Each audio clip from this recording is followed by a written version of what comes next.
Salut, t'as eu la bonne idée de louer une tireuse chez BNB? Maintenant, il faut savoir comment ça marche. Avec mon pote Sergio, on va te faire un petit tuto. Salut, moi c'est Sergio le bricolo. Alors déjà il faut savoir une chose, quand vous louez une tireuse chez nous, on va vous donner 3 choses. Le ou les fûts, la bouteille de gaz et la machine. Sur votre tireuse bicolo, vous allez avoir 3 branchements. Un branchement à l'électricité, un branchement au gaz et un branchement du fût. Le premier branchement à effectuer quand vous arrivez au minimum 4 heures avant l'utilisation de la machine, c'est le branchement à l'électricité. C'est ce qui va permettre à votre machine de lancer le système froid pour refroidir votre bière. La deuxième étape, quand vous arrivez à la maison après avoir branché la machine à l'électricité, c'est de la remplir d'eau. Il va falloir remplir juste ici, au-dessus des serpentins en cuivre. Vous remplissez d'eau, tout le bac juste ici, et ensuite vous pouvez refermer le capot. Sans problème, il n'y a plus rien à toucher à l'intérieur. Le branchement à l'électricité et le remplissage de l'eau, c'est minimum 4 heures avant votre événement pour avoir une bière bien fraîche et sans trop de mousse. Juste avant de mettre l'eau, quelque chose de très important à vérifier, que cette valve qui est juste ici soit bien fermée, c'est-à-dire à l'horizontale. Cette valve en fait c'est celle qui mène au tuyau d'évacuation de l'eau pour à la fin de votre événement, quand vous aurez terminé, l'eau qu'il y a dans le bac et qui a rafraîchi la bière puisse s'évacuer. Du coup, pour la deuxième étape, on passe au gaz.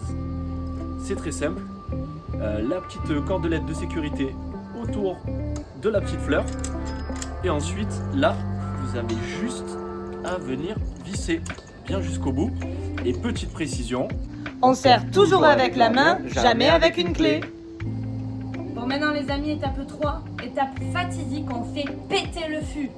Oh Sergio, tu veux pas leur montrer comment on fait péter la salopette? Moi aussi, je peux la faire péter, José, regarde. Alors, ici, comme vous voyez, on a une tête creuse. Donc, c'est-à-dire que c'est un pas de vis. Comment ça fonctionne? On vient se prendre dans le pas de vis, logiquement. On tourne jusqu'à ce que ça bloque. Ok? Avant de percuter, on vérifie bien que le robinet d'arrivée de bière, donc le tuyau blanc, soit fermé. Pour ça, vous avez un petit robinet qui est juste ici. Quand le robinet est perpendiculaire, il est fermé. Quand il est dans le sens de l'arrivée de la bière, c'est qu'il est ouvert.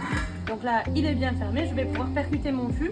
Et pour ça, je maintiens la manette, je baisse la manette, je lâche. Ma manette reste bloquée en bas, c'est que j'ai bien percuté le fût. Et à ce moment-là, et juste à ce moment-là, je peux ouvrir le robinet.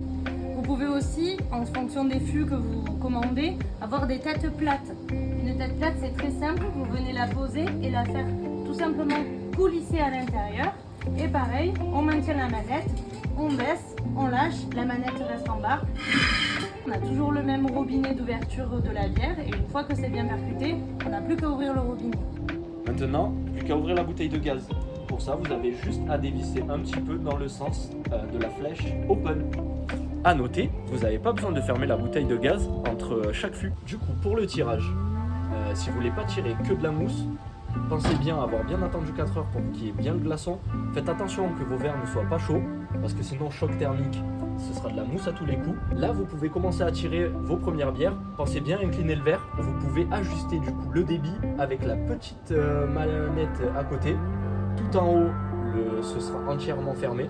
Et après, vers le bas, au plus vous descendez, au plus vous ouvrez. Donc juste ici, vous avez encore un tuyau d'évacuation et en fait, il correspond à toute la bière qui va tomber ici. Que vous soyez dedans ou dehors, n'hésitez pas à mettre un seau juste dessous pour l'évacuation de la bière. Votre événement est terminé, maintenant il faut faire chemin inverse.